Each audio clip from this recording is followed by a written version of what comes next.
Hi అండి, అందరికీ నమస్కారం. ఈరోజు మీకోసం ఒక కథ. కథలోకి వెళ్తే, ఆకాశం మేఘావృతమై ఉంది. సన్నం చినుకులు క్యాంపస్లోని చెట్ల ఆకుల మీద పడి జారిపోతూ మట్టి వాసన పరిమళంగా వేజల్లుతున్నాయి. ఉస్మానియా యూనివర్సిటీ క్యాంపస్లోని ఆ పాతకాల ప్రాతిగడ్డల మధ్య లైబ్రరీ మెట్ల మీద కూర్చుని ఉంది నక్షత్ర. ఆమె కళ్ళల్లో ఏదో తెలియని ఆనందం. పెదవుల మీద చిన్నవు నాట్యం చేస్తున్నాయి. చేతిలో ఉన్న పుస్తకం పేజీలు గాలికి ఎగురుతున్న ఆమె దృష్టి దానిపై లేదు. ఏంటి నక్షత్ర, అలా గాల్లో తేలిపోతున్నావు? రేపు ఎగ్జామ్ పెట్టుకొని ఈ కళ్ళ ప్రపంచంలో విహరిస్తే ఫెయిల్ అవ్వటం ఖాయం అంటూ చేతిలో 2 కాఫీ కప్పులతో అక్కడికి వచ్చింది ఆమె ప్రాణ స్నేహితురాలు నందు. నక్షత్ర నవ్వి నందు చేతిలోని కాఫీ కప్పు తీసుకుంటూ, నాకేం భయం లేదు నందు, ఎగ్జామ్స్ ఎప్పుడూ ఉండేవే, కానీ మా ఆకాశ్ బావ పెళ్ళి జీవితంలో ఒక్కసారి కదా వచ్చేది. రేపు మధ్యాహ్నం నా లాస్ట్ ఎగ్జామ్ అయిపోగానే నేను నేరుగా ఊరికి బయలుదేరుతున్నాను. 5 రోజుల్లో పెళ్ళి. ఇల్లంతా ఎంత సందడిగా ఉంటుందో తలచుకుంటూనే ఇక్కడి నుంచి ఎగిరిపోవాలనిపిస్తుంది అంది కళ్ళు మెరుస్తూ ఉండగా. నందు కాఫీ సిప్ చేస్తూ, అవునే, నీ బావ ఆకాష్ గురించి నువ్వు చెబుతూ ఉంటే నాకు చూడాలనిపిస్తుంది. 5 ఏళ్ల ప్రేమ, ఇంట్లో వాళ్ళని ఒప్పించి మెప్పించి చివరకు తన ప్రేమించిన చంద్రికను పెళ్లి చేసుకుంటున్నాడు. నిజంగా గ్రేట్ కదా. అయినా మీ అత్తయ్య సుధాగారు అంత సులభంగా ఎలా ఒప్పుకున్నారు? ఆవిడ చాలా స్ట్రిక్ట్ అని నువ్వే చాలాసార్లు చెప్పావుగా అని అడిగింది. నక్షత్ర ముఖంలో కొద్దిగా గంభీరత చోటు చేసుకుంది. అవునందు, అత్తయ్య చాలా ఖచ్చితమైన మనిషి. ఆవిడకి పట్టింపులు, పరువు, వంశం పట్ల విపరీతమైన అభిమానం. ఆకాష్ బావ చంద్రికను ప్రేమిస్తున్నానని చెప్పినప్పుడు ఇంట్లో పెద్ద భూకంపం వచ్చింది. చంద్రిక వాళ్ళ కుటుంబం కూడా మంచిదే, అయినా అత్తయ్య ఊహించుకున్న కొన్ని లక్షణాలు వేరు. కానీ బావ పట్టుదల ముందు ఆవిడ తలవంచక తప్పలేదు. బావ తన ప్రేమ కోసం ఎంతలా నిలబడ్డాడు చూశాక నాకు అతడి మీద గౌరవం పెరిగింది. ఆడపిల్ల జీవితానికి భద్రత ఇచ్చేది అలాంటి మగాడే అంది నక్షత్ర తన బావ పట్ల ఉన్న స్వచ్ఛమైన సోదరి భావాన్ని, గౌరవాన్ని వ్యక్తపరుస్తూ. మరి నీకెలాంటి వాడు కావాలి? నందు సరదాగా అడిగింది.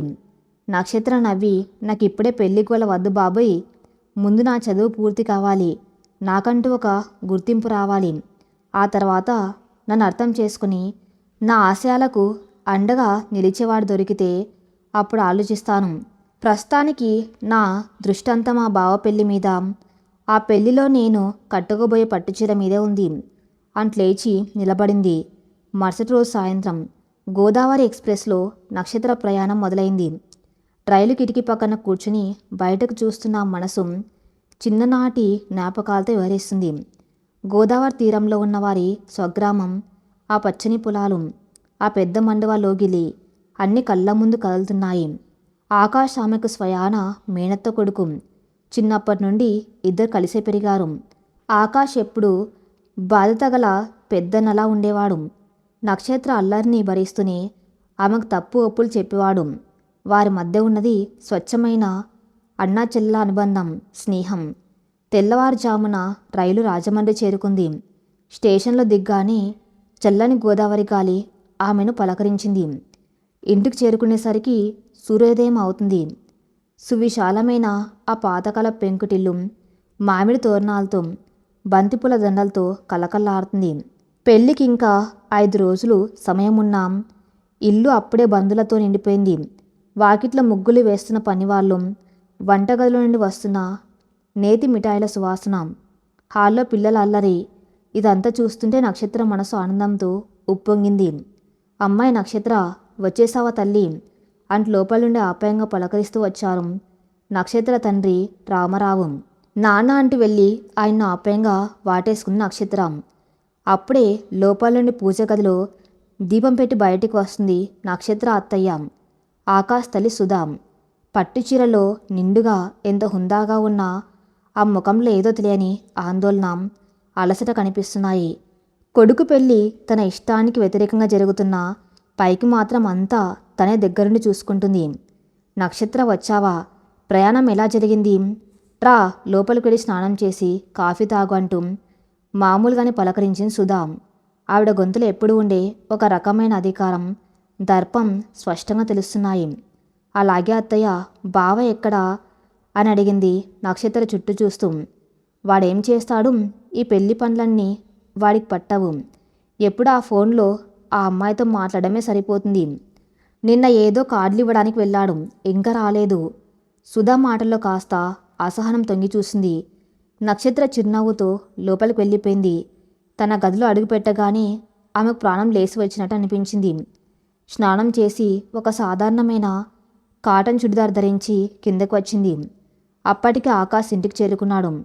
ముఖంలో కాస్త అలసట ఉన్న కళ్ళల్లో పెళ్ళికొడుకు కళ ఉట్టిపడుతుంది. హాయ్ నక్షత్ర, ఎప్పుడొచ్చావు? ఏంటి ఇంకా సన్నబడిపోయావు? మీ హాస్టల్ ఫుడ్ అసలు బాగులేనట్లుంది అని నక్షత్రను ఆట పట్టించాడు ఆకాశం. నేను సన్నబడ్డం కాదు బావా, నువ్వు పెళ్లి కళతో బాగా లావయ్యావు. అయినా చంద్రిక నిన్ను ఇంతలా ఎలా భరిస్తుందో ఏమో అని నవ్వుతూ కౌంటర్ ఇచ్చింది నక్షత్ర. ఇద్దరలా కాసేపు సరదాగా మాట్లాడుకున్నారు. ఆకాష్ మాటల్లో చంద్రికపై ఉన్న అపారమైన ప్రేమ స్పష్టంగా కనిపిస్తుంది. చంద్రిక నా జీవితంలోకి వచ్చాక అంతా మారిపోయింది నక్షత్ర. తను చాలా సున్నితమైన అమ్మాయి. అమ్మకు ముందు తనంటే కాస్త కోపం ఉన్నా పోను పోను తన మంచితనంతో అమ్మ మనసు కూడా గెలుచుకుంటుంది అన్న నమ్మకం నాకుంది అన్నాడు ఆకాష్ ఎంతో ఆశాభావంతో. నక్షత్ర అతని భుజం తట్టి, తప్పకుండా బావా, మీ ఇద్దరు ప్రేమ నిజమైంది. అత్తయ్యకు నెమ్మదిగా అర్థం చేసుకుంటారు అని ధైర్యం చెప్పింది. మధ్యాహ్నం భోజనాల సమయం. ఇల్లంతా బంధువులతో సందడిగా ఉంది. విస్తరాకులు పరిచి భోజనాలు వడ్డిస్తున్నారు. నక్షత్ర అందరికి వడ్డించడంలో సాయం చేస్తుంది. సుధగారు అన్నీ దగ్గరుండి పర్యవేక్షిస్తున్నారు. అంతలో ఆకాష్ ఫోన్ మోగింది. ఆకాష్ భోజనం చేస్తున్న వాడల్లా ఆగిపోయే ఫోన్ తీసుకున్నాడు. స్క్రీన్ మీద పేరు చూసి పెదవులపై చిరునవ్వుతో పక్కకు వెళ్ళి ఫోన్ లిఫ్ట్ చేశాడు. అది చంద్రిక తండ్రి విశ్వనాథం గారి నుండి వచ్చిన కాల్. హలో మామయ్య అని ఆనందంగా పలకరించాడు ఆకాశం. కానీ అవతల వైపు నుండి సమాధానం రాలేదు. కేవలం వణుకుతున్న గొంతుతో గుండెలు పగిలేలా ఏడుస్తున్న శబ్దం మాత్రమే వినిపించింది. ఆకాష్ ముఖంలో చిరునవ్వు మాయమై ఒక భయంకరమైన ఆందోళన చోటు చేసుకుంది. మామయ్య, ఏమైంది? చంద్రిక ఎక్కడా? ఎందుకు ఏడుస్తున్నారు? ఆకాష్ గొంతు పెరిగింది. హాల్లో ఉన్న వాళ్ళందరి దృష్టి అతని వైపు మళ్ళింది. భోజనం చేస్తున్న వాళ్ళు ఆగిపోయారు. సుధగారి చేతిలో ఉన్న గరిటె కింద పడింది. నక్షత్ర గుండెల్లో ఏదో కీడు శంకించినట్టుగా దడ మొదలైంది. ఆకాష్, బాబూ, నా తల్లి, నా బంగారు తల్లి, కారు యాక్సిడెంట్. అవతల వైపు నుండి విశ్వనాథం గారి మాటలు అస్పష్టంగా ఏడుపులో మునిగిపోయి వినిపిస్తున్నాయి. చంద్రిక ఐసీలో ఉంది బాబు. డాక్టర్లు ఏమీ చెప్పలేకపోతున్నారు. పరిస్థితి చాలా విషమంగా ఉంది. ఆ మాటలు వినగానే ఆకాష్ చేతిలోంచి ఫోన్ జారి కింద పడింది. అతని కళ్ళు శూన్యంలోకి చూస్తున్నాయి. ప్రపంచం మొత్తం ఒక్కసారిగా చీకటైపోయినట్టు అనిపించింది. అతనికి నోట మాట రాలేదు. నిలువున కుప్పగొలిపోయాడు. ఆకాష్, ఆకాష్ ఏమైందిరా? సుధగారు కంగారుగా పరిగెత్తుకుంటూ వచ్చారు. నక్షత్ర, రామారావు గారు అందరూ అతని చుట్టుముట్టారు.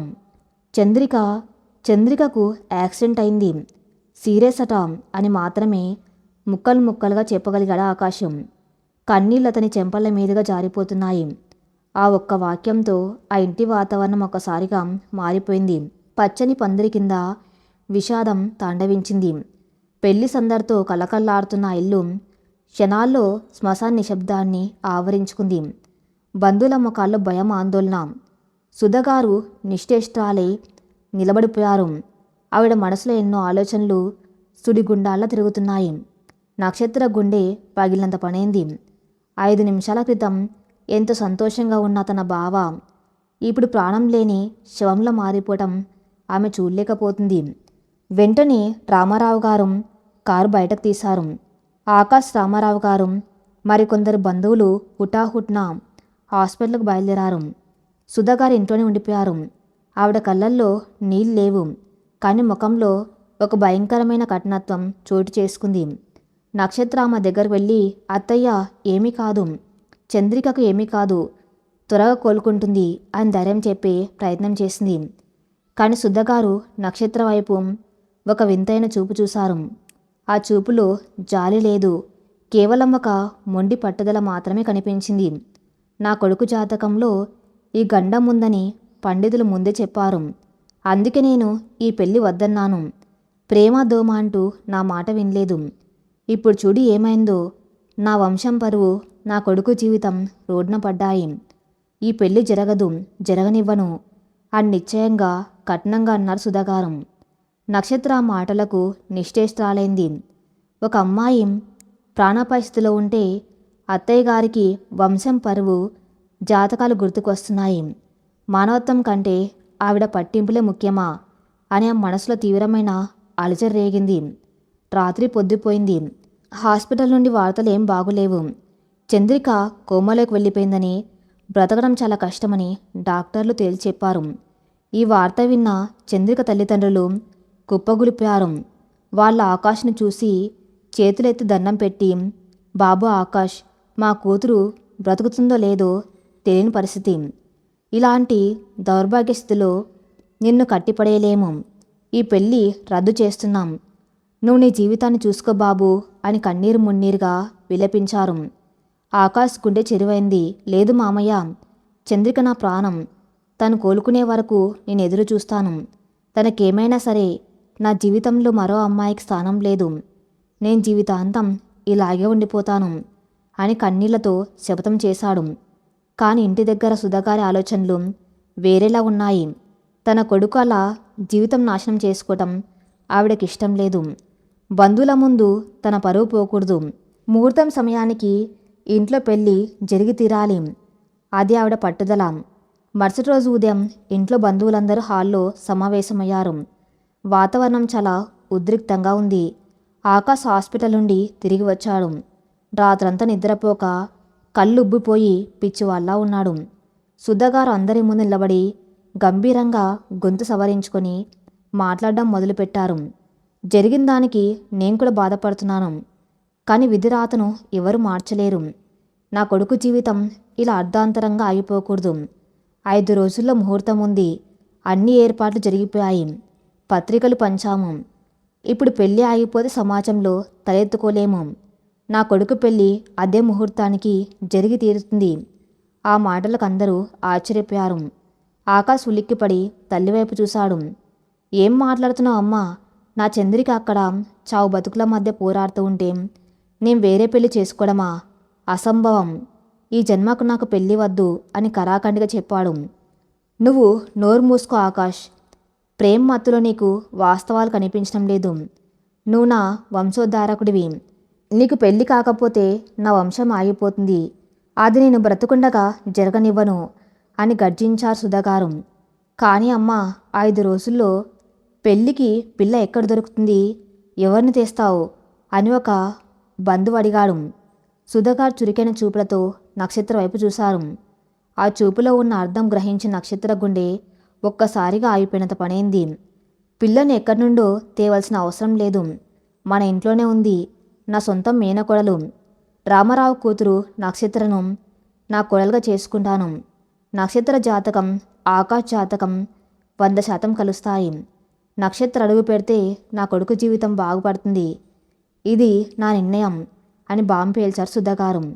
హాల్లో ఒక్కసారిగా నిశ్శబ్దం ఆవరించింది. రామారావు గారు షాక్తో నోట మాట రాక నిలబడిపోయారు. ఆకాష్ అయోమయంగా కోపంగా తల్లివైపు చూశాడు. నక్షత్రకు అరికాల నుండి మోకాళ్ళ వరకు వణుకు పుట్టింది.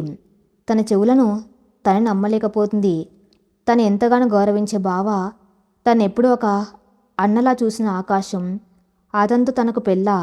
అది కూడా ఒక అమ్మాయి చావు బతుకుల మధ్య ఉండగా ఆమె స్థానంలో తాను వెళ్ళి కూర్చోడమా? ఆమె ఆత్మాభిమానాన్ని, ఆమె వ్యక్తిత్వం, ఆమె నమ్మిన విలువలు అన్నీ ఒక్కసారిగా తిరుగుబాటు చేశాయి. సుధాగారు రామారావు దగ్గరికి వెళ్ళి, ఏమంటావన్నయ్యా? నీ కూతుర్ని నా కోడలుగా ఇస్తావా లేదా?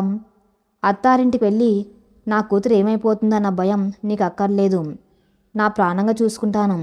సమాజంలో మన పరువు నిలబడాలి అంటే ఇంతకంటే వేరే మార్గం లేదు అంటూ భావోద్వేగంగా అదే సమయంలో బ్లాక్మెయిల్ చేస్తున్నట్టుగా అడిగారు. కుటుంబం, పరువు, సమాజం ఈ పదాల వల్ల పడిన రామారావు గారు ఏం మాట్లాడలేక తలదించుకున్నారు. బంధువులందరూ సుధగారు చెప్పింది అక్షరాలు నిజం. నక్షత్రం మన పిల్ల, ఆకాశ్కు తనే కరెక్ట్ అంటూ వంత పాడడం మొదలుపెట్టారు. ఆ దృశ్యం చూస్తున్న నక్షత్రలో అగ్నిపర్వతం బద్దలైంది. ఆమె కళ్ళల్లో కన్నీళ్ళేవు, కానీ విపరీతమైన ఆగ్రహం, ఆవేదన ఉన్నాయి. ఆమె నెమ్మదిగా కానీ దృఢమైన అడుగులు వేస్తూ మధ్యలోకి వచ్చింది. అత్తయ్య! ఆమె గొంతులో వణుకులేదు. ఒక నిశ్శబ్దమైన తుఫాను ఉరుముతున్నట్టుగా ఉంది ఆమె స్వరం. అందరూ ఆశ్చర్యంగా ఆమె వైపు చూశారు. మీరు పరువు, కుటుంబం, సమాజమని పెద్ద పెద్ద మాటలు మాట్లాడుతున్నారు, కానీ ఒక ఆడపిల్ల మనసు గురించి ఆలోచించారా? ఆకాష్ బావ అంటే నాకు ప్రాణం, కానీ ఒక అన్నలాగా అతన్ని నా భర్తగా ఊహించుకోవటం నా వల్ల కాదు. దానికి మించి బావ మనసు నిండా చంద్రిక ఉంది. చంద్రిక స్థానంలోకి నన్ను పెట్టమంటే అది నా జీవితాన్ని, బావ జీవితాన్ని ఇద్దరిని బలి చేయడమే. సుధగారి ముఖం కోపంతో ఎర్రబడింది. ఏంటే నీకు అంత పొగరు? పెద్దవాళ్ళ మేమంతా ఆలోచించి ఒక నిర్ణయం తీసుకుంటే ఎదురు చెబుతావా? నీకే లోటు చేస్తానని ఈ పెళ్ళి వద్దంటున్నావు. నక్షత్ర వెనక్కి తగ్గలేదు. లోటు డబ్బులో కాదు అత్తయ్య, మనస్సులో. ప్రేమలేని పెళ్ళి ఒక నరకం. బావ తన ఇష్టాన్ని చంపుకొని నన్ను పెళ్లి చేసుకున్నాం. అతను ఎప్పటికీ నన్ను ప్రేమించలేడు. ఒకరి కోసం ఏడుస్తున్న హృదయంలో నాకు స్థానం ఎక్కడుంటుంది? బలవంత పెళ్లి జీవితాన్ని నాశనం చేస్తుందని నాకు తెలుసు.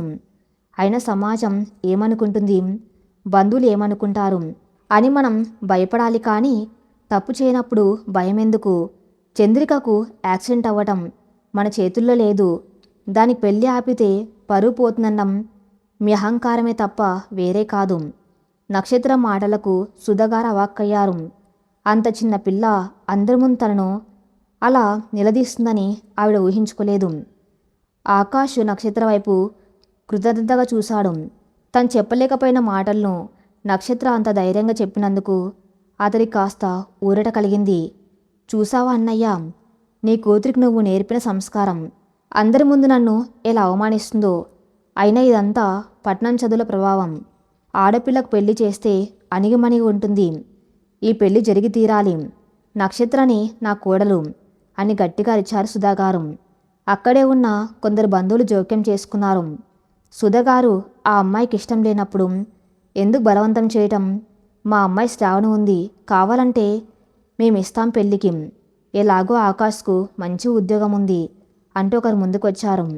అవునవును, మా మర్దలి కూతురు కూడా ఉంది, చాలా గుణవంతురాలు అంటే ఇంకొకరు. క్షణాల్లో ఆ ఇల్లు ఒక సంతలాగా మారిపోయింది. కష్టాల్లో ఉన్న కుటుంబాన్ని ఆదుకునే ముసుగులో ఆకాష్ లాంటి మంచి సంబంధాన్ని తమ సొంతం చేసుకోవాలని బంధువులు పోటీపడ్డం మొదలుపెట్టారు. ఒకరిని మించి ఒకరు తమ పిల్లల పేర్లు చెబుతూ గొడవకు దిగారు. కుటుంబాల మధ్య ఉన్న పాత కక్షలు, విభేదాలు బయటపడ్డాయి. మాటలు పెరిగి ఒకరినొకరు దూషించుకునే స్థాయికి చేరుకున్నారు. నక్షత్ర ఆ దృశ్యాన్ని చూసి అసహించుకుంది. మానవ సంబంధాలింత దిగజారిపోతాయా? ప్రేమ, జాలి, కరుణ అనేవి ఈ బంధుత్వాల మధ్య ఎక్కల్లేవా? అందరికీ స్వార్థమేనా? ఆమె నేరుగా సుధగారి కళ్ళలోకి చూస్తూ స్పష్టంగా గట్టిగా చెప్పింది. అత్తయ్య, మీరు ఎంత ప్రెజర్ చేసినా, నాన్నెంత బ్లాక్మెయిల్ చేసినా నేను మారను. నాకు ఇష్టమైన జీవితాన్ని నేను ఎంచుకుంటాను, కానీ మీ పరువు కోసం నా గొంతు నేను కోసుకోలేను. నాకు ఈ పెళ్ళి ఇష్టం లేదు. ఇది నా చివరి మాట. ఆ మాట చెప్పి వెనుతిరిగి తన గదిలోకి వెళ్ళిపోయింది నక్షత్ర. రామారావు గారు నిస్సహాయంగా నిలబడిపోయారు. సుధగారు కోపం తొగిపోతున్నారు. ఆకాష్ మౌనంగా తల పట్టుకుని కూర్చున్నాడు. బంధువుల మధ్య గొడవలు మరింత పెరిగాయి. గదిలోకి పరిగెత్తుకొచ్చిన నక్షత్రం తలుపు గడియ పెట్టి మంచం మీద వాలిపోయింది. కిటికీలోంచి వీస్తున్న గోదావరి గాలికి గదిలోని తెరలు రెపరెపలాడుతున్నాయి. బయట వాతావరణం ప్రశాంతంగా ఉన్నా ఆ మనసులో మాత్రం పెను తుఫాన్ చెలరేగుతుంది. నిన్నటిదాకా తన భవిష్యత్తు గురించి, తన ఆశయాల గురించి ఎన్నెన్నో కలలు కన్న ఆమెకు ఈ క్షణం అదంతా ఒక పీడకల్లా అనిపిస్తుంది. ఇంత స్వార్థం, మనసులు ఇంత క్రూరంగా ఎలా ఉండగలుగుతారు? ఆ మనసు పదే పదే అదే ప్రశ్న అడుగుతుంది. తాను అత్తయ్యగా ఆరాధించిన సుధగారిలో ఇంతటి కఠినత్వం దాగి ఉందా? ఒక అమ్మాయి ప్రాణ పరిస్థితిలో ఉంటే ఆ బాధను పంచుకోవాల్సింది పోయి తన పరువు, తన వంశం అంటూ తన మెడకు ఉరితాడు బిగించాలని చూడడం ఎంతవరకు న్యాయం? కళ్ళల్లోంచి కన్నీళ్లు ధారగా కారుతున్నాయి. అప్పుడే ఆమెకు నందు మాటలు గుర్తొచ్చాయి. నీకోసం ఎలాంటి వారు రావాలి నక్షత్ర అని నందు అడిగినప్పుడు నన్ను అర్థం చేసుకుని నా ఆశయాలకు అండగా నిలిచేవాడు అని తను సమాధానం చెప్పింది. కానీ ఇప్పుడు చూస్తుంటే అసలు తన అభిప్రాయానికి మాత్రం విలువ లేని ఈ కుటుంబ వ్యవస్థలో తాను ఒక కీలుబొమ్మగా మారిపోయినట్టు అనిపిస్తుంది. కింద హాల్లో బంధువుల మధ్య జరుగుతున్న గొడవ ఇంకా వినిపిస్తూనే ఉంది. మా అమ్మాయిని చేసుకో, మా అమ్మాయిని చేసుకో. వాళ్ళ ఆకాశం ఒక వస్తువుల వేలం పాట పాడుతున్న తీరు ఆమెకు ఏవగింపు కలిగించింది. అదే సమయంలో హాల్లో సుధాగారికి సహనం నశించింది. తన ఇల్లు ఒక సంతలాగా, తన కొడుకు ఒక విక్రయ వస్తువులా మారిపోవడం ఆవిడ భరించలేకపోయారు. ఆపండి అంటూ ఆవిడ గర్జించిన తీరుకు హాల్లో పిన్ డ్రాప్ సైలెన్స్ ఆవరించింది. మీరంతా నా బంధువులా, లేక నా కష్టాన్ని చూసి పండగ చేసుకునే రాబందులా? నా కొడుకు పెళ్ళి అయిపోయిందన్న బాధ మీకు లేదు. ఆ ఖాళీ అయిన పీటల మీద మీ పిల్లలను కూర్చోబెట్టి నా ఆస్తిని, నా అంతస్తులను పంచుకోవాలన్న ఆశ తప్ప. వినండి, నా కొడుకు ఆకాష్కు ఏ దిక్కు లేని పరిస్థితి రాలేదు. వాడికి నేను ఏ సంబంధం అనుకుంటే అదే జరుగుతుంది. నేను నక్షత్రని నా కోడలుగా చేసుకుంటానని చెప్పాను. దానికి మా అన్నయ్య ఒప్పుకుంటాడు. ఇక మీరెవరిక్కడ నా కొడుకు జీవితం గురించి మాట్లాడవలసిన అవసరం లేదు. ఎవరి గదుల్లోకి వాళ్ళు వెళ్ళండి అని కరాఖండిగా తేల్చెప్పారు. సుధగారి గొంతులోని అధికారానికి, కోపానికి బంధువులందరూ భయపడిపోయారు. ఎవరు ఏం మాట్లాడలేక తలలు దించుకుని మెల్లిగా అక్కడి నుండి జారుకున్నారు. హాల్లో సుధాగారు, రామారావు గారు, ఆకాష్ మాత్రమే మిగిలారు. ఆకాష్ సోఫాలో తల పట్టుకుని కూర్చున్నాడు. అతని మనసంతా హాస్పిటల్లో ఉన్న చంద్రిక దగ్గరే ఉంది. ఇక్కడ జరుగుతున్న ఈ నాటకం అతనికి పిచ్చి తెప్పిస్తుంది. సుధాగారు మెల్లగా రామారావు గారి దగ్గరికి వచ్చారు. ఆవిడ కళ్ళల్లో ఇప్పుడు కోపం లేదు, కేవలం ఒక మొండి పట్టుదల మాత్రమే ఉంది. అన్నయ్య అని పిలిచారు సుధాగారు. రామారావు గారు ఉలిక్కిపడి ఆమె వైపు చూశారు.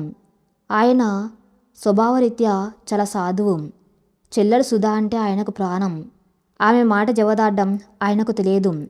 అన్నయ్య, నువ్వు నన్ను అపార్థం చేసుకున్నావా? నక్షత్రం నాకు మేనకొడలు మాత్రమే కాదు, కడుపున పుట్టని కూతురు. నా ఆస్తిపాస్తులు, నా అంతస్తు, ఈ వంశం పరువు అన్నీ రేపు ఆ పిల్ల చేతిలో పెట్టాలని నా తాపత్రయం. నా కొడుకు జీవితం రోడ్డున పడితే నేను తట్టుకోలేను. చంద్రిక బ్రతికినా అది మనిషిలా బ్రతకదు. డాక్టర్లు ఆ మాట తేల్చెప్పారు. నా కొడుకు ఒక శవానికి సేవలు చేస్తూ తన జీవితాన్ని నాశనం చేసుకోవటం ఒక తల్లిగా నేను ఎలా చూస్తూ ఊరుకుంటాను? ఆ స్థానంలో నా ఇంటి పిల్లని తెచ్చుకుంటే ఆకాశ్ జీవితం గాడిన పడుతుందన్న ఆశ. నక్షత్రకు నచ్చజెప్పే బాధ్యత నీది. ఈ పెళ్లి జరగాలన్నయ్యా, జరిగి తీరాలి అంటూ సుధాగారు తన మాటలను ఒక బాణంలా రామారావు గారి మనసులోకి వదిలారు. రామారావు గారు నిస్సహాయంగా నిట్టూర్చారు. సుధా, నీ బాధ నాకు అర్థమవుతుంది. కానీ పిల్ల మనసు కూడా చూడాలి కదమ్మా. నక్షత్ర చాలా సున్నితమైంది. పట్నంలో చదువుకుంది. దాని ఆలోచనలు వేరు. అయినా ఆకాశ్ కూడా ఈ పెళ్లికి సిద్ధంగా లేనప్పుడు నేను దాన్ని ఎలా బలవంతం చేయగలను అన్నారు దీనంగా. అది ఆడపిల్ల అన్నయ్య.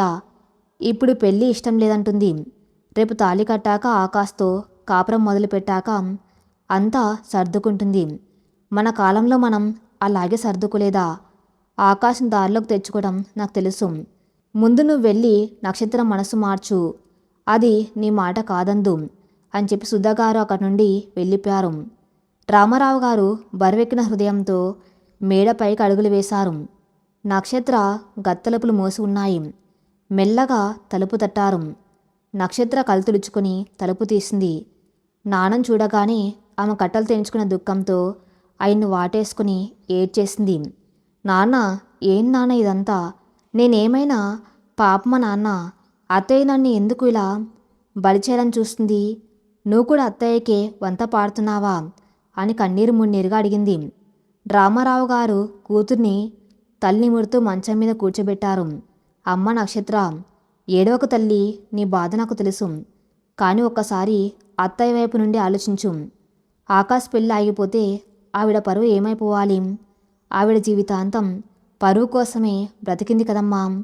నువ్వు కాదంటే మన కుటుంబాల మధ్య పచ్చగడ్డి వేస్తే బగ్గుమంటుంది.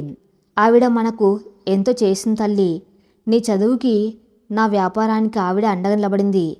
ఆ రుణం తీర్చుకునే సమయం ఇది అని నెమ్మదిగా సెంటిమెంట్ అస్త్రం ప్రయోగించారు రామారావు. నక్షత్రకు ఆ మాటలు ఈటెల్లా గుచ్చుకున్నాయి. నాన్న, రుణం తీర్చుకోవడం అంటే నా జీవితాన్ని పణంగా పెట్టడమా?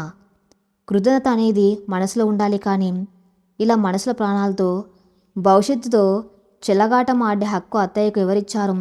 ఆకాశ్ బావను చూడు నాన్న, అతనెంత బాధలో ఉన్నాడు.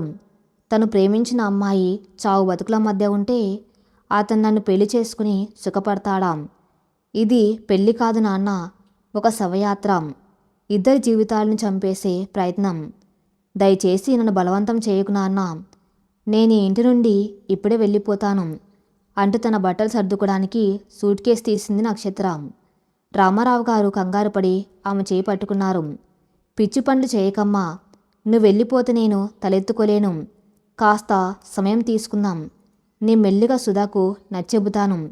ప్రస్తుతానికి నువ్వు శాంతించు అని సముదాయించి అక్కడి నుండి వెళ్ళారు. నాన్న వెళ్ళిపోయిన తర్వాత నక్షత్ర కిటికీ పక్కన నిలబడి శూన్యంలోకి చూస్తూ ఉండిపోయింది. నేను రాజీ పడను, ఏదేమైనా సరే ప్రేమలేని పెళ్లి చేసుకోను అని తనలో తాను నిశ్చయించుకుంది. అంతలో గత్తలపులు మళ్ళీ నెట్టబడ్డాయి. ఈసారి వచ్చింది ఆకాశం. అతని ముఖం పాలిపోయి ఉంది. జుట్టు చెదిరిపోయి కళ్ళ కింద నల్లటి వలయాలు ఏర్పడ్డాయి. ఒక్క రోజులో అతను 10 ఏళ్ళు పెద్దవాళ్ళ కనిపిస్తున్నాడు. నక్షత్ర వెంటనే వెళ్ళి అతన్ని పట్టుకుని కుర్చీలో కూర్చోబెట్టింది. మంచినీళ్ళు ఇచ్చింది. నీళ్లు తాగి ఒక దీర్ఘమైన నిట్టూర్పు విడిచాడు ఆకాశం. నక్షత్ర, ఐఎమ్ సారీ. అమ్మ చేసిన పనికి, అన్న మాటలకు నేను నీకు క్షమాపణ చెబుతున్నాను. నువ్వు కింద అంత ధైర్యంగా నిలబడి మాట్లాడినందుకు నాకు నీ మీద చాలా గౌరవం ఏర్పడింది. నువ్వు చెప్పింది 100% నిజం. మనిద్దరి మధ్య అన్న చెల్లెల అనుబంధం తప్ప ఇంకేమీ లేదు, ఉండకూడదు కూడా అన్నాను నెమ్మదిగా. నక్షత్ర అతడి చేతిని తన చేతుల్లోకి తీసుకొని, బావా, నువ్వు నాకు సారీ చెప్పాల్సిన అవసరం లేదు.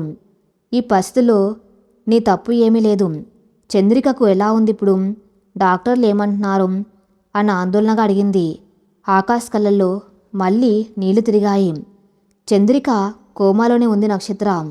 ఎప్పుడు కళ్ళు తెరుస్తుందో డాక్టర్లు కూడా చెప్పలేకపోతున్నారు. తను కళ్ళు తెరిచే వరకు నేను ఆ హాస్పిటల్లోనే ఉంటాను. నా జీవితం తనతోనే ముడిపడి ఉంది. అమ్మ ఏమనుకున్నా సరే ఈ పెళ్లి జరగదు. నువ్వు భయపడకు, నేను అండగా ఉంటాను. అమ్మ ఎంత ప్రెజర్ చేసినా నువ్వు లొంగిపోవద్దు అని ధైర్యం చెప్పాడు ఆకాశం. నేను భయపడడం లేదు బావా, కానీ అత్తయ్య పట్టుదల చూస్తుంటే ఏం జరుగుతుందో అని ఆందోళనగా ఉంది. నాన్న కూడా అత్తయ్య మాటకి తల ఊపుతున్నారు. ఈ పెళ్ళి ఆపడానికి మనం ఏదో ఒకటి చేయాలి అంది నక్షత్రం. నేనిప్పుడు మళ్ళీ హాస్పిటల్కి వెళ్తున్నాను. చంద్రిక దగ్గర నేను ఉండాలి. వాళ్ళ అమ్మ నాన్నలు పాపం ఒంటరిగా అల్లాడిపోతున్నారు. నేను అక్కడికి వెళ్ళి డాక్టర్లతో మాట్లాడి ఏదో ఒక దారి వెతుకుతాను. నువ్వు ఇంట్లోనే ఉండు, నా గురించి నీ గురించి భయపడకు అంటూ ఆకాశ్ కుర్చీలోంచి లేచాడు.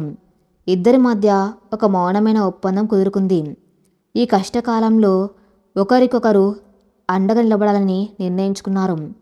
ఆకాశ్ గదిలోంచి బయటకు వచ్చి మెట్లు దిగి కిందికి వెళ్తున్నాడు. హాల్లో ఎవరు లేరు. ఇల్లంతా ఒక వింత నిశ్శబ్దంతో భయపెడుతుంది. కారు తాళాలు తీసుకుని గుమ్మం దాటబోతూ ఉండగా వెనక నుండి ఒక గొంతు వినిపించింది. ఎక్కడికి వెళ్తున్నావు ఆకాష్? ఆ గొంతులో మంచు కొండంత చల్లదనం, అంతకు మించిన కాఠిన్యం ఉన్నాయి. సుధాగారు చీకటి పడిన పూజ గదిలో నుండి బయటకు వచ్చారు. ఆవిడ ముఖంలో ఎలాంటి భావము లేదు. ఆకాష్ వెనుతిరిగి చూశాడు. హాస్పిటల్కి వెళ్తున్నమ్మా, చంద్రిక పరిస్థితి ఎలా ఉందో చూడాలి. సుధాగారు మెట్లు దిగి నెమ్మదిగా ఆకాష్ దగ్గరికి వచ్చారు. నువ్వు అక్కడికి వెళ్ళవలసిన అవసరం లేదు. నేను డాక్టర్తో మాట్లాడాను. ఆ అమ్మాయి బ్రతికే అవకాశాలు చాలా తక్కువ. వాళ్ళ తల్లిదండ్రులు కూడా ఈ పెళ్ళికి వద్దని చెప్పారు. నీ బాధ అక్కడ తీరిపోయింది. అది వాళ్ళు చెప్పిన మాట అమ్మా. నా బాధ తీరలేదు. తన నా ప్రాణం. తన ఆ స్థితిలో ఉండగా నేను ఇక్కడ ఎలా ఉండగలను? దయచేసి నన్ను ఆపకమ్మా. అని ఆకాష్ విసురుగా అన్నాడు. ఆగు ఆకాష్, సుధగారి గొంతు పెరిగింది. ఇప్పటి వరకు నీ ఇష్టాలు, నీ ప్రేమాన్ని భరించాను. కానీ ఇప్పుడు నా వంశం పరువు రోడ్న పడింది. ఈ ఊళ్ళో ప్రతి ఒక్కరూ మన గురించి మాట్లాడుకుంటున్నారు. నీకు నా పరువు కంటే ఆ ప్రాణం పోతున్న అమ్మాయి ఎక్కువైందా? అవునమ్మా, నాకు పరువు కంటే నా ప్రేమే ముఖ్యం. చంద్రిక లేని జీవితాన్ని నేను ఊహించుకోలేను. నువ్వు నక్షత్రను బలి చేయాలని చూస్తున్నావు. అది నేను జరగనివ్వను. నేను వెళ్ళి తీరుతాను అంటూ ఆకాశం గుమ్మం వైపు అడుగు వేయబోయాడు. వెంటనే సుధాగారు ఒక అడుగు ముందుకు వేసి గుమ్మానికి అడ్డంగా నిలబడ్డారు. ఆవిడ కళ్ళు ఎర్రబడ్డాయి. ఆకాష్, నా మాట వినకుండా నువ్వు ఈ గుమ్మం దాటాలంటే నా శవం మీద నుండి వెళ్ళాలి. ఆ మాటలకు ఆకాష్ శిలలా నిలబడిపోయాడు. పైనుండి ఇదంతా చూస్తున్న నక్షత్ర గుండెల్లో రైలు పరిగెత్తాయి. సుధగారు అక్కడితో ఆగలేదు. నేను పగటి వేషాలు వేయటం లేదు ఆకాశం. ఈ పెళ్లి ముహూర్తానికి జరిగి తీరాలి. నక్షత్రం మెల్లో నువ్వు తాళి కట్టి తీరాలి. లేదంటే ఈ సుధ బ్రతికి ఉండి ప్రయోజనం లేదు. నువ్వు హాస్పిటల్కి వెళ్ళిన మరుక్షణం ఈ ఇంట్లో ఉరేసుకుంటాను. ఇది నా వంశం మీద, నా ప్రాణం మీద ఒట్టు అంటూ కఠినంగా శపథం చేశారు. ఆకాష్కి ఏమి చేయాలో పాలుపోలేదు. ఒకవైపు ప్రాణాపాయ స్థితిలో ఉన్న తన ప్రేమ, మరోవైపు ప్రాణాలు తీసుకుంటానని బెదిరిస్తున్న కన్నతల్లి, మధ్యలో ఇష్టం లేని పెళ్లికి బలి కాపోతున్న మరదలు. ఇదంతా ఒక చక్ర వ్యూహంలా అనిపించింది అతనికి. అతను చేతులెత్తి దండం పెడుతూ, అమ్మా, ఎందుకు ఇలా చేస్తున్నావు? నన్ను ఎందుకింత షో పెడుతున్నావు? నన్ను చంపేసి నీ పరువు నిలబెట్టుకో, అంతేకాని నన్ను ఈ నరకంలోకి నెట్టకు అని కన్నీళ్లతో ప్రాధేయపడ్డాడు. కానీ సుధగారి గుండె కరగలేదు. నా నిర్ణయం మారదు ఆకాష్. రేపు ఉదయం పెళ్లి పనులు మళ్ళీ మొదలవుతాయి. నువ్వు నక్షత్ర పక్కన పీటల మీద కూర్చుంటావు, అంతే అని చెప్పి ఆవిడక్కడి నుండి తన గదిలోకి వెళ్ళిపోయారు. ఆకాష్ గుమ్మం దగ్గరే కుప్పగొలిపోయాడు. తన చేతులతో తన ముఖాన్ని కప్పుకొని వెక్కి వెక్కి ఏడటం మొదలుపెట్టారు. పైనుండి ఆ దృశ్యాన్ని చూస్తున్న నక్షత్రకు తన బావ పట్ల అంతులేని జాలి కలిగింది. అదే సమయంలో సుధగారి మీద కోపం కట్టలు తెంచుకుంది. సమాజం పరువు అనే ముసుగులో కన్నతల్లే కొడుకును మానసికంగా చంపేస్తున్న తీరు ఆమెను కలచివేసింది.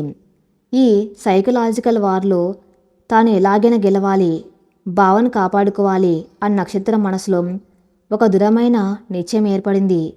తూర్పు దిక్కున సూర్యుడింకా పూర్తిగా ఉదయించలేదు. ఆకాశంలో నారింజ ఎరుపు రంగుల కలయిక ఒక అద్భుతమైన చిత్రాన్ని ఆవిష్కరిస్తుంది. పక్షుల కిలకిల రాగాలు, గోదావరి నది నుండి వస్తున్న చల్లని గాలి ఆ పాతకాల పింటిని తాకుతూ వెళ్తున్నాయి. ప్రకృతి ఎంత ప్రశాంతంగా ఉందో ఆ ఇంటి లోపల మనసులు అంతకంటే 1000 రెట్లు అల్లకల్లోలంగా ఉన్నాయి. రాత్రంతా కంటి మీద కొనుకు లేకుండా గడిపిన నక్షత్రం బాల్కనీ నిలబడి శూన్యంలోకి చూస్తుంది. కింద వాకిట్లో పనివాళ్ళు అప్పుడే ముగ్గులు వేస్తున్నారు. బంతిపూల దండలు నిన్నటి ఉదయం ఉన్నంత తాజాగా లేవు. వాటి రంగు కాస్త బసివాడిపోయింది. ఆ ఇంటి వాతావరణం కూడా అలాగే ఉంది. పెళ్లి సందడి స్థానంలో ఇప్పుడు ఒక భయంకరమైన స్తబ్దత ఆవరించింది. అంతలో కింద హాలు నుండి సుధగారి గొంతు వినిపించింది. ఎవర్రా, పనివాళ్ళు ఇంకా రాలేదా? వంట వాళ్ళకు చెప్పండి, మధ్యాహ్నానికి బంధువులు వస్తున్నారు. వంటలు అదిరిపోవాలి. ముహూర్తానికి సరిగ్గా 4 రోజులే ఉంది. పనులు చకచక జరగాలి. నక్షత్ర ఆశ్చర్యంగా కిందకు చూసింది. నిన్న రాత్రి తన కొడుకును ఆత్మహత్య చేసుకుంటానని బెదిరించిన ఆ కన్నతల్లి గొంతులో ఇప్పుడు ఎలాంటి బెదురు లేదు. ఒక నియంత తన రాజ్యంలో ఆజ్ఞలు జారీ చేస్తున్నట్టుగా ఆవిడ ప్రవర్తన ఉంది. తన చుట్టూ ఉన్న మనుషుల మనోభావాలతో ఆవిడకు ఎలాంటి పని లేదు. కేవలం తాను అనుకున్నది జరగాలి, తన పంతం నెగ్గాలి. అదే ఆవిడ నైజం. నక్షత్రం మనసులో తీవ్రమైన అసహ్యం పుట్టుకొచ్చింది. నా ఆత్మాభిమానాన్ని, నా భావ జీవితాన్ని బలిపీఠం ఎక్కించేంత వరకు చేతులు కట్టుకొని కూర్చోను, ఎదురు తిరుగుతాను, పోరాడతాను అని తనలో తను గట్టిగా నిశ్చయించుకుంది. మెట్లు దిగి నేరుగా ఆకాశ్ గది వైపు వెళ్ళింది నక్షత్రం. గత్తలుపు సగం తెరిచి ఉంది. ఆకాశ్ నేల మీద కూర్చుని ఉన్నాడు. ఒకప్పటి ఉల్లాసవంతమైన ఆకాశ్కు ఇప్పుడు అక్కడ ఉన్న మనిషికి మాత్రం పోలిక లేదు. రాత్రి ఎప్పుడో వేసుకున్న బట్టలు, చింపిరి జుట్టు, రక్తం చిమ్మినట్టుగా ఎర్రబడిన కళ్ళు, అతని ముందు చంద్రికతో దిగిన ఫోటోలు పడి ఉన్నాయి. వాటిని చూస్తూ నిశ్శబ్దంగా కన్నీరు కారుస్తున్నాడు. ఆ దృశ్యం చూసి నక్షత్ర గుండె తరుక్కపోయింది. నెమ్మదిగా లోపలికి అడుగుపెట్టింది. బావా అని మృదువుగా పిలిచింది. ఆకాష్ ఉలిక్కిపడి తల పైకెత్తాడు. నక్షత్రం చూడగానే అతని కళ్ళలో మళ్ళీ కన్నీళ్లు సులుతిరిగాయి. నక్షత్ర, రాత్రి నుండి చంద్రిక గురించి ఎలాంటి సమాచారం లేదు. మామయ్య వాళ్ళు నా ఫోన్ లిఫ్ట్ చేయటం లేదు. నా ప్రాణం పోతున్నట్టుగా ఉంది నక్షత్రం. అమ్మ నన్ను బయటకు వెళ్ళనివ్వడం లేదు. నేను చచ్చిపోతే బాగుంటుంది అనిపిస్తుంది అంటూ చిన్నపిల్లాళ్ళ బోర్న విలపించాడు. నక్షత్ర అతని పక్కన కూర్చుని భుజం చుట్టూ చేయి వేసి ఓదార్చింది. బావా, పిచ్చి మాటలు మాట్లాడకు. నువ్వేడుస్తూ కూర్చుంటే చంద్రికకు ఎవరు అండగా ఉంటారు? అత్తయ్య బ్లాక్మెయిల్కు భయపడి మనం ఇలా చేతులు కట్టుకుని కూర్చుంటే రేపు మన ముగ్గురి జీవితాలు నాశనం అవుతాయి. మనం ఏడవకూడదు, ఆలోచించాలి. ఏం ఆలోచించాలి నక్షత్రం? అమ్మ తన ప్రాణాలు తీసుకుంటానని బెదిరిస్తుంది. నేను ఆ గడప దాటితే అమ్మ ఏ క్షణంలో ఈ అఘాయిత్యం చేసుకుంటుందో అన్న భయం నన్ను కట్టిపడేస్తుంది. నా చేతులారా కన్నతల్లిని చంపుకోలేను కదా. నిస్సహాయంగా అన్నాడు ఆకాశం. లేదు బావా, అత్తయ్య వాడుతున్న ఆయుధం ఎమోషనల్ బ్లాక్మెయిల్. తన పంతం నెగ్గించుకోవడానికి ఆవిడ మన బలహీనతను వాడుకుంటుంది. నువ్వొక్క విషయం గుర్తించుకో, అత్తయ్య లాంటి వాళ్ళు ఎప్పటికీ తమ ప్రాణాలు తాము తీసుకోరు. వాళ్లకు తమ మీద, తమ పరువు మీద విపరీతమైన ప్రేమ ఉంటుంది. ఇదంతా నిన్ను దారిలోకి తెచ్చుకోవడానికి ఆడుతున్న మైండ్ గేమ్ అన్న నక్షత్ర వాస్తవాన్ని విడమరిచి చెప్పే ప్రయత్నం చేసింది. ఆకాష్ ఆలోచనలో పడ్డాడు. అంటే అమ్మ నటిస్తుందంటావా? నటన అని నేను అనను, కానీ అది ఒక భయంకరమైన మూర్ఖత్వం. మనం ఆ మూర్ఖత్వాన్ని నేరుగా ఎదిరిస్తే గొడవలు పెరుగుతాయి. అందుకే మనం వ్యూహం మార్చాలి. అత్తయ్యకు నువ్వు లొంగిపోయినట్టుగా నటించు. ఎదురు చెప్పకు, మౌనంగా ఉండు. ఈ 4 రోజులు మనం సైలెంట్గా ఉంటూ ఈ పెళ్ళిని ఎలా ఆపాలో ఆలోచిద్దాం. చంద్రిక పరిస్థితి తెలుసుకోవడానికి నేను ఒక మార్గం ఆలోచిస్తాను అని ధైర్యం చెప్పింది నక్షత్రం. ఆకాశ్ కళ్ళల్లో ఒక చిన్న ఆశ మొలకెత్తింది. నిజంగా చంద్రిక గురించి తెలుసుకుంటావా నక్షత్రం? తప్పకుండా బావా. నువ్వు ముందు వెళ్ళి స్నానం చేసి మనిషివికా, అత్తయ్య అనుమానించేలా ప్రవర్తించకు. నేనంతా చూసుకుంటానని చెప్పి నక్షత్ర తన గదిలోకి వెళ్ళింది. తన గదిలోకి వెళ్ళగానే నక్షత్ర తన స్నేహితురాలు నందుకి ఫోన్ చేసింది. 2 రింగులకే ఫోన్ లిఫ్ట్ చేసింది నందు. ఏంటి పెళ్లి కూతురు చెల్లెలా, పెళ్లి పనుల్లో పడి నన్ను మర్చిపోయావా? ఏంటి బావ పెళ్లి సందడి ఎలా ఉంది అని ఉత్సాహంగా అడిగింది నందు. నందు మాటలు వినగానే నక్షత్ర గొంతు పూడికపోయింది. ఆమెను అలుముకున్న దుఃఖం ఒకసారిగా కట్టలు తెంచుకుంది. వెక్కి వెక్కి ఏడటం మొదలుపెట్టింది. నక్షత్ర, ఏమైందే? ఎందుకు ఏడుస్తున్నావు? ఆకాష్ బావకి ఏమైనా అయిందా? నందు కంగారు పడిపోయింది. నక్షత్ర నెమ్మదిగా తేరుకొని నిన్నటి నుండి ఆ ఇంట్లో జరిగిన ప్రతి అక్షరాన్ని, ప్రతి సంఘటనను పూసగుచ్చినట్టు వివరించింది. చంద్రిక యాక్సిడెంటు, సుధాగారి మొండి పట్టుదల, తనను పెళ్లి చేసుకోమని చేస్తున్న బలవంతం, ఆకాశ్ నిస్సహాయత అన్నీ విన్న నందు నోట మాట రాలేదు. మై గాడ్, ఇదంతా ఒక సినిమా స్టోరీలా ఉందే. మీ అత్తయ్యకి ఏమైనా పిచ్చా? ఒక అమ్మాయి చావు బతుకుల మధ్య ఉంటే ఆమెకు పరువు జాతకాలు కనిపిస్తున్నాయా? అయినా నీ ఫాదర్ ఏం చేస్తున్నారు? ఆయన ఎందుకు ఆపడం లేదు అన్న ఆవేశంగా అడిగింది నందు. నాన్నకు అత్తయ్య అంటే ఒక రకమైన భక్తి, భయం. ఆవిడ చెప్పిందే వేదం. ఇప్పుడు నా పరిస్థితి ఆగమ్య గోచరంగా ఉంది నందు. ఆకాష్ బావ ప్రాణం పోతున్నట్టున్నాడు. నేను ఈ పెళ్లి చేసుకోలేను. అలాగని బావను వదిలేసి ఇక్కడి నుండి పారిపోలేను. ఏం చేయాలో పాలుపోవటం లేదు అని నిట్టూర్చింది నక్షత్ర. నందు కాసేపు ఆలోచించింది. నక్షత్ర, నువ్వు కంగారు పడకు. ఇక్కడ ఎమోషన్స్తో పని జరగదు, లాజిక్తో కొట్టాలి. మీ అత్తయ్య అసలు ఈ పెళ్ళి ఎందుకు చేయాలనుకుంటుంది? జాతకాలు, బావ గండం ఉందట. నా జాతకం కలిస్తే ఆ గండం పోతుందట. సమాజంలో పరువు పోతుందట. ఇవే ఆవిడ వాదనలు. ఎగ్జాక్ట్లీ. జాతకాలు, ఈ పాయింట్ని మనం వాడుకోవాలి. ఆవిడకు జాతకాలు చెప్పిన ఆ సిద్ధాంతి ఎవరు కనుక్కో. అతని దగ్గరికి వెళ్ళి అసలు నిజమేంటో ఆరతి. అవసరమైతే అతన్ని మీ దారిలోకి తెచ్చుకోండి. ఇంకో విషయం, హాస్పిటల్లో చంద్రిక కండిషన్ ఏంటో ఖచ్చితంగా తెలియాలి. దానికి నేను హెల్ప్ చేస్తాను. మా కజిన్ డాక్టర్ ప్రశాంత్ ఆ హాస్పిటల్లోని వర్క్ చేస్తున్నారు. నేను వాడికి కాల్ చేసి చంద్రిక డీటెయిల్స్ కనుక్కుంటాను. నువ్వు ధైర్యంగా ఉండు అని భరోసా ఇచ్చింది నందు. స్నేహితురాలి మాటలతో నక్షత్రకు సగం బలం వచ్చినట్టు అనిపించింది. థ్యాంక్ యూ నందు. నువ్వు లేకపోతే నా పరిస్థితి ఏమయ్యేదో. నేను వెంటనే ఆ సిద్ధాంతి గారి గురించి తెలుసుకుంటాను.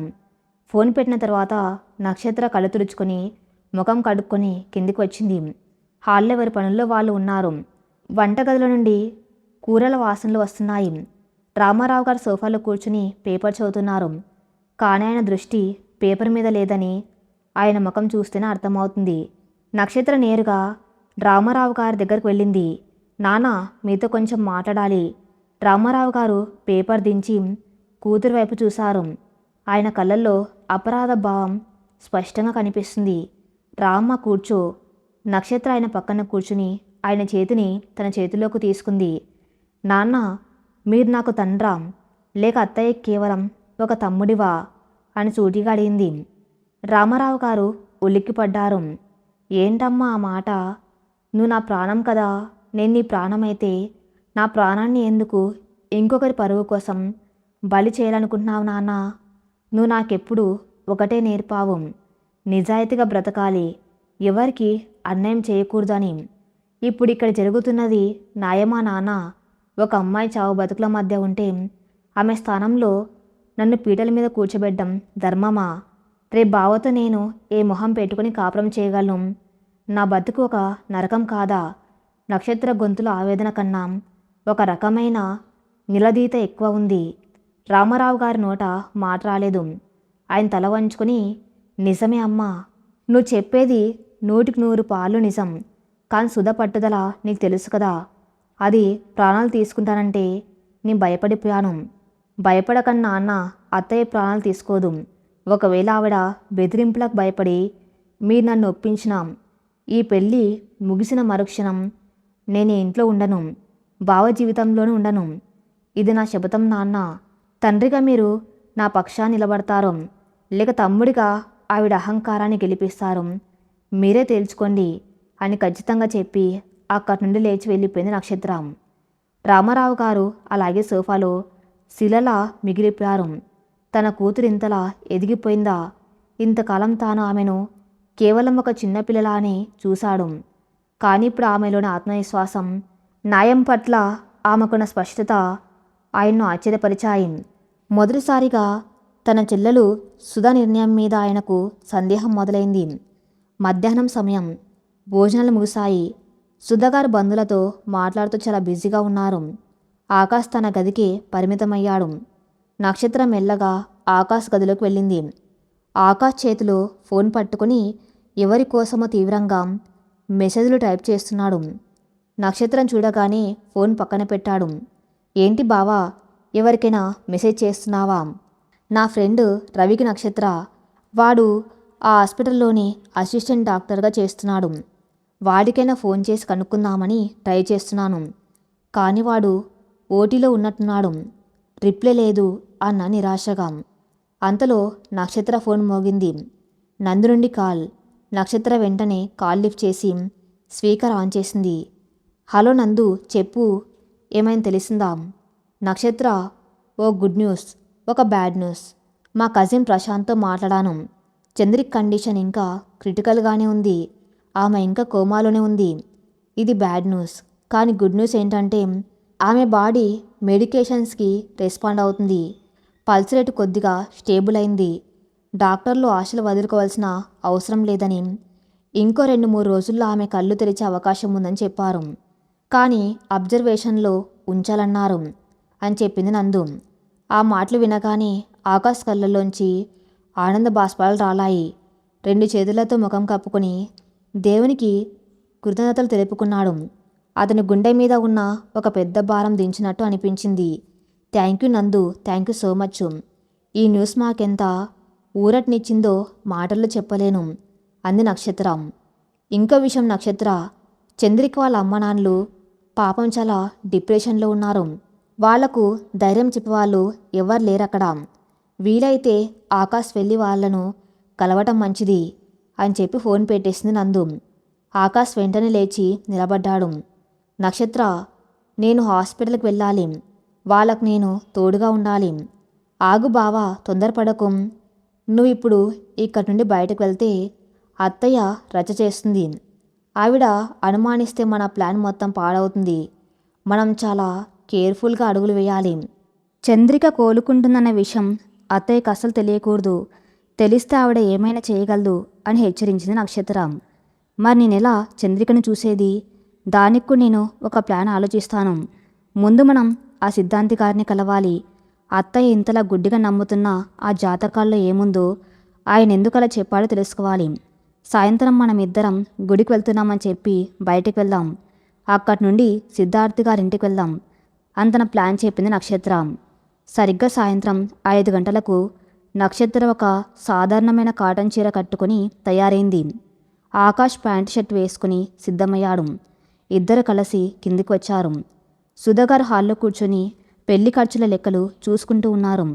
వాళ్ళిద్దరినీ కలిసి చూడగానే ఆవిడ ముఖంలో ఒక వింతైన సంతృప్తి కనిపించింది. తన ప్లాన్ వర్కౌట్ అవుతుందని, ఆకాష్ దారిలోకి వస్తారని ఆవిడ మనసులో సంతోషపడ్డారు.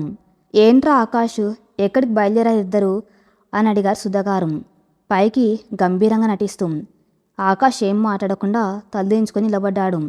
నక్షత్ర సమాధానం ఇచ్చింది. ఏమీ లేదు అత్తయ్య, మనసు కాస్త అశాంతిగా ఉంది.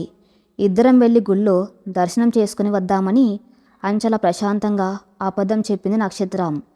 సుధాగారు నక్షత్రను తల నుండి పాదాల వరకు తీక్షణంగా చూశారు. నిన్నంతగా ఎదురు తిరిగి మాట్లాడిన పిల్ల ఈరోజు ఇంత నెమ్మదిగా మాట్లాడుతూ ఉంటే ఆవిడ కాస్త ఆశ్చర్యం వేసింది. బహుశా తన అన్నయ్య రామారావు గట్టిగా బుద్ధి చెప్పి ఉంటాడని ఆవిడ సరిపెట్టుకున్నారు. మంచి పనే, వెళ్ళండి, కానీ త్వరగా వచ్చేయండి. రేపు పొద్దున్నే ఎంగేజ్మెంట్ లాగా చిన్న ఫంక్షన్ పెట్టుకుందాం అనుకున్నాను బంధువుల మధ్య. దానికి అన్ని ఏర్పాట్లు చేసుకోవాలి అని మరో బాంబు పేల్చారు సుధాగారు. నక్షత్ర గుండెల్లో జల్దరించిన, పైకి మాత్రం ఎలాంటి బాంబు కనపనీయకుండా సరే అత్తయ్య అని చెప్పి ఆకాశ్ని తీసుకుని బయటకు వచ్చింది. కారులో ఇద్దరు మౌనంగా ప్రయాణిస్తున్నారు. గోదావరి గట్టు వెంబడి కారు వెళ్తుంది. సూర్యుడు అస్తమిస్తున్నాడు. ఆకాశం ఎర్రగా మారింది. నక్షత్రం మనసులో ఎన్నో ప్రశ్నలు. ఆ సిద్ధాంతి గారు ఏం చెబుతారు? ఆయన అత్తయ్యకు అమ్ముడు పోయాడా, లేక నిజంగానే జాతకాల్లో ఏదైనా దోషం ఉందా? ఒకవేళ ఆయన నిజమే చెబితే తన తదుపరి అడుగు ఏంటి? ఊరి శివర్లలో పచ్చని చెట్ల మధ్య ఉన్న ఒక పాత పెంకుటిల్లు ఆ సిద్ధాంతి గారిది. ఊర్లో ఆయనకు మంచి పేరుంది. ఆయన చెప్పింది అక్షరాలు జరుగుతుందని అందరి నమ్మకం. కారు ఆ ఇంటి ముందు ఆగింది. నక్షత్ర, ఆకాశ్ ఇద్దరు కారు దిగి లోపలికి నడిచారు. వాకిట్లో ఒక పెద్ద వేప చెట్టు కింద ఉన్న అరుగు మీద జపమాల తిప్పుకుంటూ కూర్చుని ఉన్నారు సిద్ధాంతి గారు. తెల్లటి పంచె, భుజం మీద కండువ, నుదుటిన పెద్ద కుంకుమబొట్టుతో ఆయన ఒక తపస్విలా కనిపిస్తున్నారు. వాళ్ళని చూడగానే ఆయన జపమాల ఆపి కళ్ళు తెరిచారు. ఆయన కళ్ళల్లో ఒక తీక్షణత ఉంది. వాళ్ళని చూడగానే ఆయన ముఖంలో కొద్దిగా ఆశ్చర్యం, కొద్దిగా ఆందోళన కనిపించాయి. రండి నాయనా, రా తల్లి, ఇలా అరుగు మీద కూర్చోండి అని ఆహ్వానించారు సిద్ధాంతి గారు. నక్షత్ర, ఆకాశ్ వెళ్ళి అరుగు మీద కూర్చున్నారు. నక్షత్ర సమయం వృధా చేయకుండా సూటిగా విషయానికి వచ్చింది. అయ్యా, మా అత్తయ్య గారు సుధాగారు మీ దగ్గరకు జాతకాలు తీసుకుని వచ్చారట కదా అని అడిగింది. సిద్ధాంతి గారు ఒక దీర్ఘమైన నిట్టూరు పిడిచారు. అవునమ్మా, వచ్చారు. జాతకాలు చూశాను. మరి మీరేం చెప్పారు? ఆకాష్ బావకు గండం ఉందని, నేను వస్తే ఆ గండం పోతుందని మీరే చెప్పారట కదా. అందులో ఎంత నిజం ఉంది సిద్ధాంతి గారు? నక్షత్ర గొంతులో మర్యాదతో పాటే నిలదీసే స్వరం కూడా ఉంది. సిద్ధాంత్ గారు కాసేపు మౌనంగా ఉండిపోయారు. ఆయన ముఖంలో ఏదో దాస్తున్న భావం స్పష్టంగా తెలుస్తుంది. ఆయన కళ్ళు కిందకు వాలిపోయాయి. చెప్పండి సిద్ధాంతి గారు, ఒక అబద్ధం వల్ల ఇద్దరి జీవితాలు నాశనం కాబోతున్నాయి. ఒక ప్రాణం గాల్లో దీపంలా ఉంది. మీ నిజం చెప్పకపోతే ఆ పాపం మిమ్మల్నే చుట్టుకుంటుంది అంది నక్షత్ర మరింత గట్టిగా. సిద్ధాంతి గారు నెమ్మదిగా తల ఎత్తి వాళ్ళ వైపు చూశారు. తల్లి, నన్ను క్షమించండి. నీ సుధమ్మ గారికి అబద్ధం చెప్పలేదు. కానీ ఆవిడకు నేను చెప్పిన దాన్ని ఆవిడ తనకు అనుకూలంగా మార్చుకుంది. జాతకాల ప్రకారం అంటూ ఆయన చెప్పిన మాటలకు నక్షత్ర ఆకాశ్ ఇద్దరు నిశ్చేష్టులైపోయారు. మరి తర్వాత ఏం జరగబోతుందో, నిజం బయటపడుతుందా? నెక్స్ట్ పార్ట్లో చూద్దాం. నెక్స్ట్ పార్ట్ కోసం నా ఛానల్ని ఫాలో అవుతూ ఉండండి. Thank you for listening.